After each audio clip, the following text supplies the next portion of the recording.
आप सभी भक्तजनों को राधे राधे। बोलो पुरुषोत्तम मास की जय, मोर मुकुटवंशी वाले की जय, राधा रानी की जय। हरे कृष्ण कृष्ण कृष्ण हरे हरे, हरे राम राम राम हरे हरे। चलिए आज हम 20वें अध्याय में प्रवेश करते हैं। 20वां अध्याय वाल्मीकि का दृढ़धनवा से पुरुषोत्तम मास का नियम वर्णन। सूत जी बोले, हे विप्रो, नारायण के मुख से दृढ़धनवा के पूर्व जन्म का वृतांत सुनकर पूर्ण तृप्त न होने के कारण नारद जी नारायण मुनि से पूछने लगे, हे तपोधन, दृढ़धनवा ने वाल्मीकि से क्या कहा, सो मुझसे विस्तार पूर्वक कहिए। श्री नारायण बोले, हे नारद जी, दृढ़धनवा ने वाल्मीकि मुनि की प्रार्थना करने जो कहा वह मैं कहता हूँ, सुनो। दृढ़धनवा, हे मुनि, मुक्ति चाहने वाले लोग पुरुषोत्तम मास का सेवन कैसे करें, किसकी पूजा करें, किस प्रकार करें, किस वस्तु का दान करें और किसके करने का क्या फल विधि है, यह लोक हितार्थ मुझसे कहो, क्योंकि लोक हितार्थी आप जैसे महात्मा पृथ्वी पर विचरते हैं। यह पुरुषोत्तम मास साक्षात पुरुषोत्तम भगवान है, अतः इस मास में व्रत दान आदि करने से महान पुण्य होता है। यह मैंने आपके मुख से सुना। मैं अपने पूर्व जन्म के सुखदेव नामक ब्राह्मण के वृतांत को सुनकर और इस मास के फल स्वरूप मरा हुआ पुत्र उठकर खड़ा हो जाने की सुनकर, हे ब्राह्मण, पुत्र सुख में अज्ञानवश निरंतर निराहार रहने से मेरा वह पुरुषोत्तम मास बीत गया। उसका फल यह हुआ कि मेरा मरा हुआ पुत्र जीवित हो गया। फिर मैंने हरि के मुख से सुना हुआ और अनुभव किया हुआ पुरुषोत्तम मास पूजन किया। हे तपोधन, इस जन्म में वह सब पूजा विधान भूल गया हूँ, अतः मुझे फिर से सुनाइए। वाल्मीकि मुनि बोले, हे ब्राह्मण, सुमुहूर्त में उठकर परमात्मा का चिंतन करें। फिर एक बड़ा जल पात्र लेकर नैत्रिक दिशा के गांव से बाहर दूर जावें। फिर सांझ समय कान पर यज्ञोपवीत लपेट कर उत्तर दिशा की मुख करके पृथ्वी पर घास से ढककर सिर पर वस्त्र लपेटकर मुख को बंद करके ना थूके ना बोले, इस प्रकार मल मूत्र का त्याग करें। यदि रात्रि का समय हो तो दक्षिण की ओर मुख कर करें। फिर उठकर दुर्गंधित दूर करने तथा शुद्धि के लिए लिंग पर 1 बार, गुदा में 5 बार, बाएं हाथ में 3 बार और दोनों हाथों से 10 बार तथा दोनों पाँवों में 14 बार मिट्टी लगावें। यह गृहस्थ बाले का शौच की विधि है। इस प्रकार शौच करके मृतिका और जल से हाथ पांव धोकर शुद्धि करें। तीर्थ स्थान में हाथ पैर की शुद्धि ना करें। तीर्थ से पात्र में जल लेकर एक हाथ में अंतर छोड़कर शुद्धि करें। पीछे तीर्थ में शुद्धि ना करें, अन्यथा अशुद्ध ही रहता है। इस प्रकार पुरुषोत्तम मास का व्रत करने वाले शौच कर्म करें। पश्चात गृहस्थ 16 बार कुल्ला करे और पेशाब करने पर 8 बार 4 कुल्ला करे। फिर उठकर नेत्रों को धोकर दातुन ले आवे और निम्न मंत्र को पढ़कर दातुन करे। मंत्र: आयु बलम यशो बलम च प्रज्ञा पशुभ शूनि च ब्रह्मा प्रज्ञा च मेघम च त्वं न देहि वनस्पते। हे वनस्पते, आप हमें आयु बल यश तेज संतान पशु धन ब्रह्म ज्ञान और बुद्धि प्रदान करें। बिना छिद्र की 12 अंगुल की ओगा या बबूल की कनिष्ठ उंगली के समान मोटी बिना गांठ की दातुन करें। रविवार को दातुन करना मना है, अतः 12 कुल्लाओं से मुख शुद्धिकरण आचमन करें। प्रातःकाल भली भांति स्नान करें। पश्चात तीर्थ देवताओं को तर्पण द्वारा जल दें। समुद्र में गिरने वाला नदी का स्नान अधिक श्रेष्ठ है। बावड़ी, कुआं, तालाब में स्नान करना पंडितों ने माध्यम कहा है और गृहस्थी को घर में स्नान करना सामान्य है। स्नान के बाद शुद्ध सफ़ेद 2 वस्त्र धारण करें।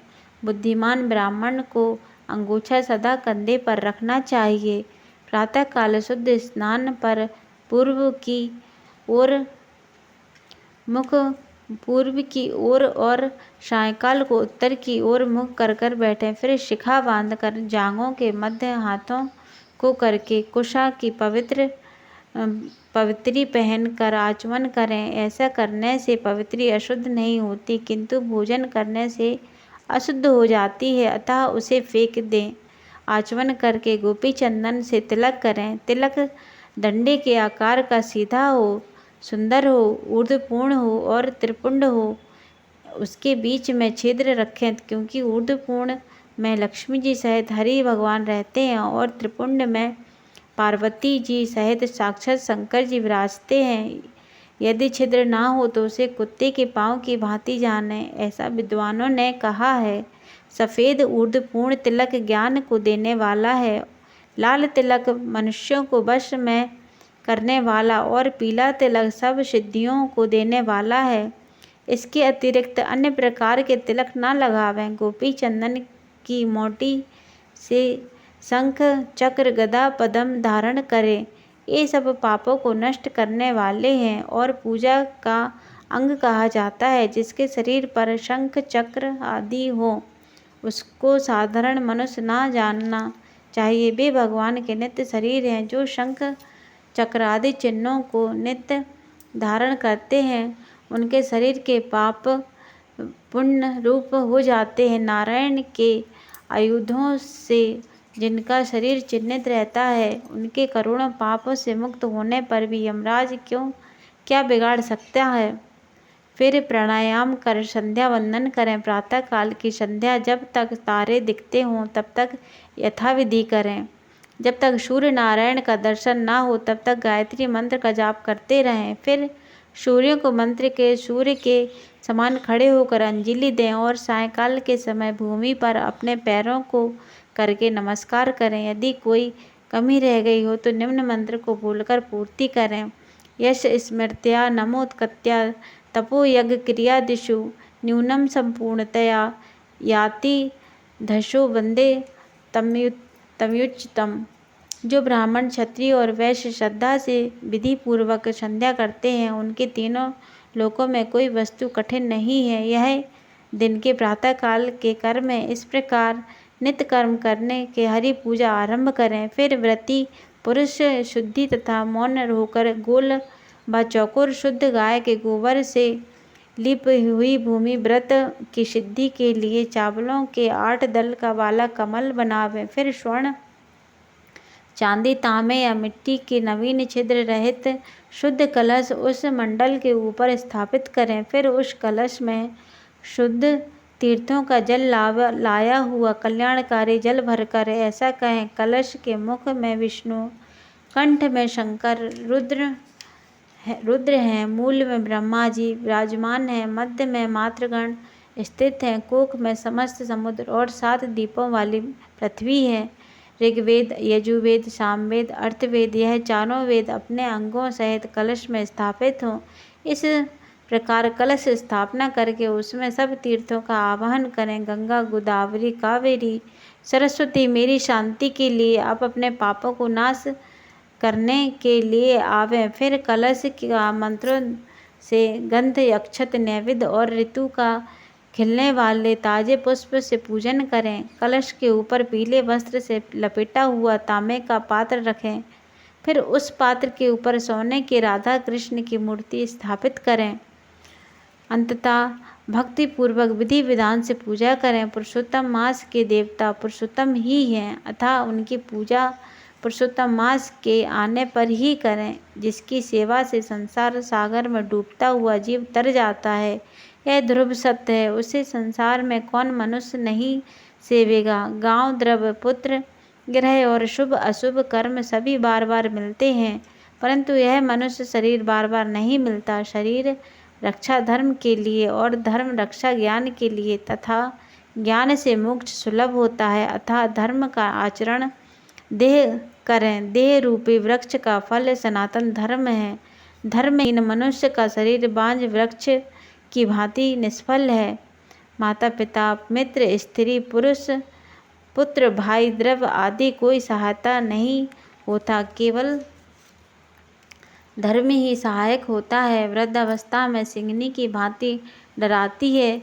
व्याधियाँ शत्रु के समान पीड़ित करती हैं। फूटे हुए बर्तन जैसे जल टपकता हुआ रहता है, उसी प्रकार प्रतिदिन आयु क्षीण होती रहती है। लक्ष्मी जल तरंगों के समान चंचल होती है। जवानी फूल की तरह क्षण भर में मुरझा जाती है। सांसारिक सुख भोग स्वप्न की भांति व्यर्थ है। द्रव्य और मन चंचल है। संसार के सुख नाशवान है। ऐसा जानकर विरक्त हो धर्म कार्य में तत्पर रहें। सर्प से आधा निगला हुआ मेंढक भी पुनः मक्खी खाने की इच्छा रखती है, उसी प्रकार काल से ग्रसा हुआ जीव भी दूसरे को पीड़ा देने तथा धन के अपहरण करने की लालसा रखता है। मृत्यु के मुख से गए हुए आयु वाले पुरुष को क्या सुख आनंदित कर सकता है। पशु को वध स्थल पर ले जाने पर उसका भागना निस्तर्क है। जब धर्म करने के लिए चित्त प्रलव होता है, तब उस समय धन का मिलना सुलभ नहीं होता, और जब पास में धन है तब धर्म की ओर चित्त नहीं होता। जब धर्म कार्य में चित्त होता है और धन नहीं होता, तब धर्म समय सत्य पात्र नहीं मिलता।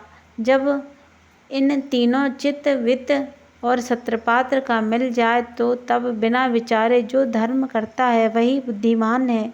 बहुत धन होना पर हजारों प्रकार के धर्म कार्य होते हैं, परंतु पुरुषोत्तम मास में थोड़ा द्रव्य ही महान धर्म होता है। स्नान, दान और कथा में विष्णु भगवान का स्मरण करना इतना ही सद्धर्म कर्म है। क्रिया जाए तो महान भव से बचा देता है। जैसे गंगा ही तीर्थ है, कामदेव ही धनुर्धर है, विद्या ही धन है और गुण ही सौंदर्य है, वैसे ही सब मासों में साक्षात पुरुषोत्तम मास है। यद्यपि इस मास पहले सब ज्ञानादि धर्म कार्य से निंदनीय था, तथापि साक्षात कृष्ण भगवान के नाम से प्रभाव से यह पृथ्वी पर विख्यात हुआ। जैसे सब प्राणियों का पैर हाथी के पाँव में समा जाते हैं, वैसे ही सब धर्म में कलाएं पुरुषोत्तम में विलय हो जाते हैं। जैसे गंगा जी के समान सब नदी नहीं होती, ऐसे ही कल्प वृक्ष की भांति सभी वृक्ष नहीं होते। जैसे पृथ्वी पर चिंतामणि के तुल्य अन्य कोई रत्न नहीं होते, गौओं में कामधेनु के समान अन्य कोई गौ नहीं हो सकती, राजा के समान अन्य कोई पुरुष नहीं हो सकता, वेदों के समान अन्य कोई शास्त्र नहीं हो सकते, पुरुषोत्तम मास के समान कोई पुण्य कार्य नहीं हो सकता। पुरुषोत्तम मास जैसा कोई मास नहीं है। इसके देवता पुरुषोत्तम भगवान की ही है। अतः श्रद्धा भक्ति से पुरुषोत्तम भगवान की पूजा करें। शास्त्रों में निपुण शुद्धि सत्यवादी वैभव ब्राह्मण आचार्य द्वारा ही पूजन करावें। अंतकरण में होने वाले काम, क्रोध, मोक्ष, लोभ, मद, मत्सर्य रूपी अक्षरों आदि के गंभीर रोग